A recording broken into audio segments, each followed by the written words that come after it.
जय माता दी। ये एक जातक की कुंडली है जिनका जन्म 8/12/1988 को हुआ है।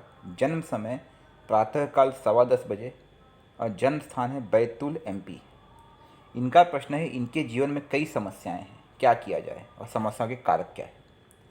आइए इस कुंडली की विवेचना करते हैं और देखते हैं कि इनकी कुंडली में दिक्कत कहाँ से बन रही है और क्या उपाय किया जाए। सबसे पहले, अगर आपको कुंडली देखना नहीं आता है तो हम आपसे अनुरोध करेंगे कि आप हमारे चैनल के प्लेलिस्ट में जाइए, जिसमें हमने एक प्लेलिस्ट बनाई है। कुल उसमें 9 वीडियोस है। कुंडली देखना सीखे, उससे आप कुंडली देखना सीख जाएंगे।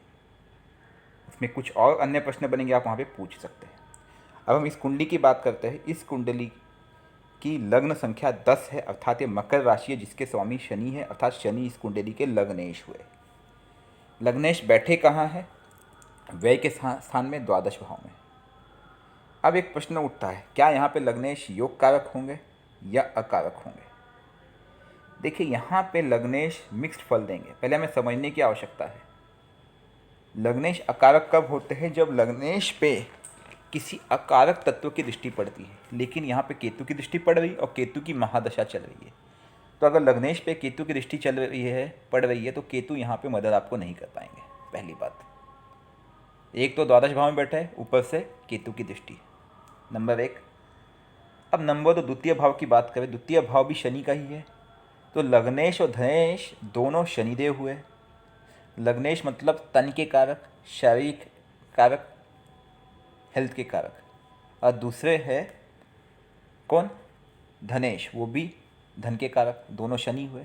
और शनि पे दृष्टि केतु की पड़ रही, मतलब आपको डेफिनेटली हेल्थ इश्यूज़ होंगे, इसमें कोई शक और संशय नहीं। और केतु बैठा कहाँ है? अष्टम भाव में, तो ये क्रिएट करता है हेल्थ इश्यूज़, पहली बात।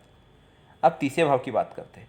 तीसरा भाव है 12 नंबर, जो कि आपका पराक्रम भाव है।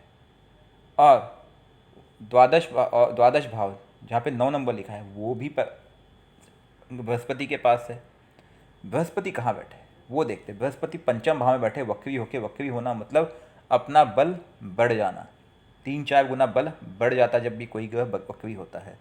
तो यहाँ पे गुरु कहीं ना कहीं मार्क नज़र आ रहा है, लेकिन गुरु की महादशा मार्केश देगी, अभी कोई विशेष दिक्कत है नहीं। या जब भी गुरु की अंतरदशाएँ या प्रत्यंतर दशाएँ आएगी कुछ समय के लिए। चौथे भाव की बात करें, चौथा भाव 1 नंबर, उसके स्वामी मंगल है। मंगल के पास एक घर और है 8 नंबर, जो कि एकादश भाव है, लाभ का भाव है, जहाँ पे 8 नंबर लिखा है। अब मंगल बैठेगा है, मंगल भाई साहब को देखते हैं हम।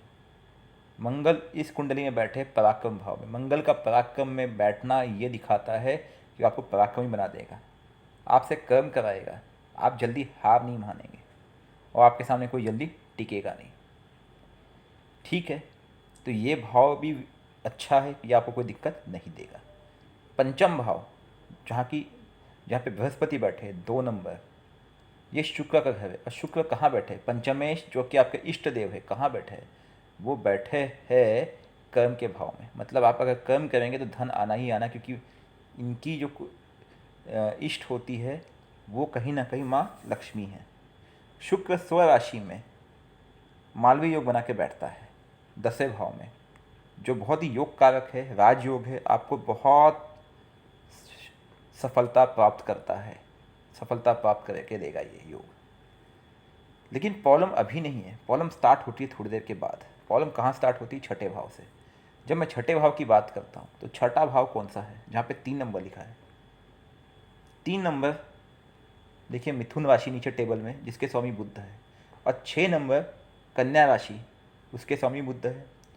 तो छष्टेश और भागेश ये दोनों अस्त हो चुके हैं। देखिए आप जाके देखेंगे एकादश भाव में सूर्य के करीब, जहाँ पे 8 नंबर लिखा, वहाँ पे बुध को मैंने गोल किया। गोल क्यों किया? क्योंकि अस्त हो चुके हैं।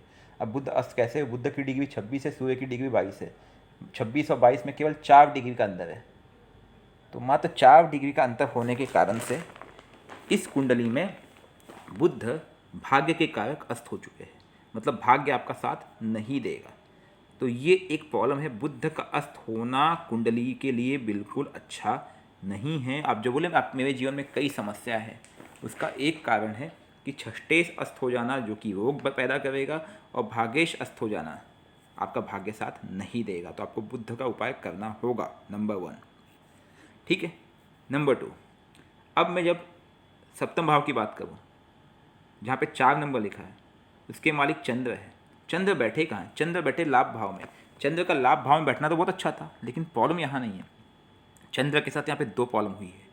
वो 2 प्रॉब्लम क्या है कि चंद्र नीच के होके बैठे हैं। चंद्र जब 8 नंबर में बैठते हैं वृश्चिक राशि में, तो वो नीच के हो जाते हैं।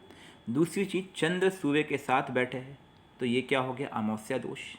चंद्र जब भी सूर्य के साथ हो जाए तो वो पीड़ित हो जाते हैं। चंद्र की डिग्री कितनी है? 10, सूर्य की डिग्री 22, 12 डिग्री का अंतर है। चंद्र यहाँ पे पीड़ित हो गए, हालांकि अस्त होने से तो बच गए, लेकिन वो पीड़ित है। तो आपका चंद्र अगर पीड़ित है तो समझ लो 50% प्रॉब्लम जो पहले बुध ने दी थी, बची कुछ प्रॉब्लम किसने दे दी? चंद्र ने दे दी। इन 2 ग्रहों को आप संभाल ले अगर, बुध और चंद्र, तो आपके जीवन के 80 से 90% प्रॉब्लम सॉल्व हो जाएंगे। ठीक है। हम समस्याओं के जो प्रॉब्लम के जो सॉल्यूशन हम एक साथ बताएंगे। ठीक है। इसके बाद बात करते हैं हम अष्टम भाव। अष्टमेश कौन है यहाँ पे? सूर्य। सूर्य जाके बैठे कहाँ हैं? लाभ भाव में। ठीक है। और उन्होंने युति किससे की है? चंद्र से। अब सूर्य की डिग्री 22 है, हालांकि शनि इनसे दूर है। ये तो है कि शनि और सूर्य के में अंतर है, इसलिए विशेष दिक्कत यहाँ पे नहीं है। फिर हम बात करते हैं भाग्य भाव की। भाग्य भाव अस्त हमने पहले ही बता दिया। 10वां भाव शुक्र खुद की राशि में बैठा, यही एक ग्रह है जो आपको बहुत मदद कर रहा है, वो शुक्र। अगर शुक्र नहीं होता इस जगह पे तो आपको नुकसान हो जाता। फिर जब मैं लाभ भाव की बात करूँ, लाभ भाव के स्वामी मंगल पराक्रम बैठे, बहुत अच्छी चीज़ है। अब कुंडली की उपायों की बात करें, 2 ग्रह ऐसे हैं जिनको संभाल लो तो जीवन में आपकी हर प्रॉब्लम सॉल्व। एक है चंद्र जो कि नीच का होकर के अमावस्या दोष में बैठा हुआ है, दूसरा है बुध जो कि अस्त होकर बैठा है। पहले बुध की बात करें। बुद्ध का मंत्र जाप आपको रोज करना है, प्रातः काल ओम बूम बुद्धाय नमः। चंद्र का मंत्र का जाप आपको रोज करना है, चंद्र का मंत्र है ओम सोम सोमाय नमः। ठीक है। उसके बाद बुद्ध के मंत्र के लिए गणेश पूजा करनी है आपको। चंद्र के लिए आपको सोमवार का उपवास रखना है। सोमवार का उपवास अगर आप लाइफ टाइम रखेंगे आपके जीवन के लिए आपको अच्छा रहेगा। और शिव पूजा करें, शिव मंदिर रोज जाए। पूर्णिमा का उपवास भी रखें। पूर्णिमा को आप दूध से रुद्राभिषेक करें चंद्र के मंत्र पे ओम सोम सोमाय नमः हर पूर्णिमा। क्योंकि आपका शुक्र बहुत ही अच्छी कंडीशन में है। अभी आपकी केतु की महादशा चल रही है जो कि रहेगी जून 2022 तक। उसके बाद शुक्र आ जाएंगे। तो जून 2022 के बाद आप ओपल या हीरा पहन लें। हीरा तो महंगा पड़ेगा, आप उसका अल्टरनेटिव उपरत्न ओपल पहन लें, जो आपके लिए फ़ायदा देगा, आपको अच्छा देगा, राहत देगा, आपके नौकरी और कर्म के लिए अच्छा रहेगा। ठीक है।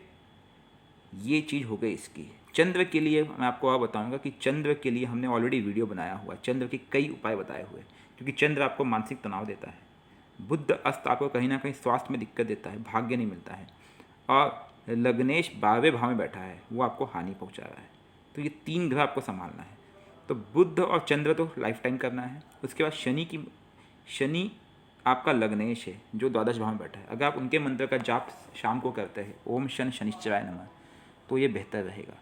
केतु की महादशा चल रही, केतु की दृष्टि शनि पे जा रही, लग्नेश पे, तो आप केतु के मंत्र का जाप भी शाम को करें ओम केम केतुवे नमः। तो बुद्ध का मंत्र ओम बूम बुद्धाय नमः, चंद्र का मंत्र ओम सोम सोमाय नमः, दोनों की एक एक माला सुबह करना है।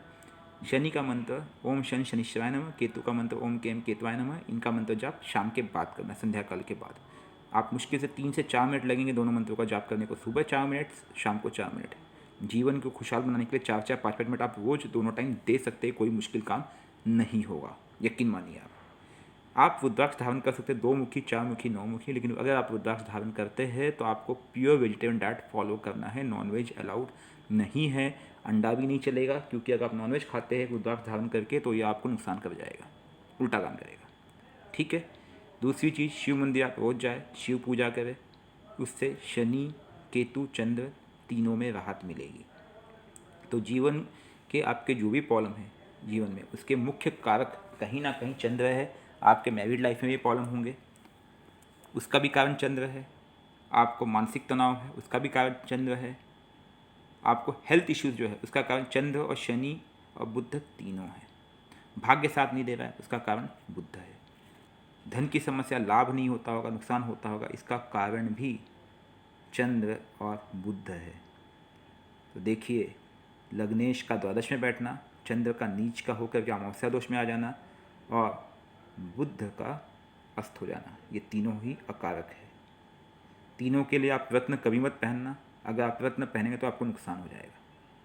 रुद्राक्ष पहन सकते हैं, हमने रुद्राक्ष का ऑप्शन आपको बता रखा है। और पूजा करें, मंत्र जाप करें। चंद्र के लिए हमने कुल 8-10 तरह के उपाय बताए हुए हैं, वो वीडियो आप अवश्य देखिएगा हमारे चैनल में। इससे आपको समझ में आ जाएगा कि चंद्र के लिए और क्या क्या उपाय करना है। कुछ अन्य प्रश्न होंगे आप नीचे कमेंट में डाल दीजिएगा, हम अवश्य उत्तर देंगे। जय माता दी।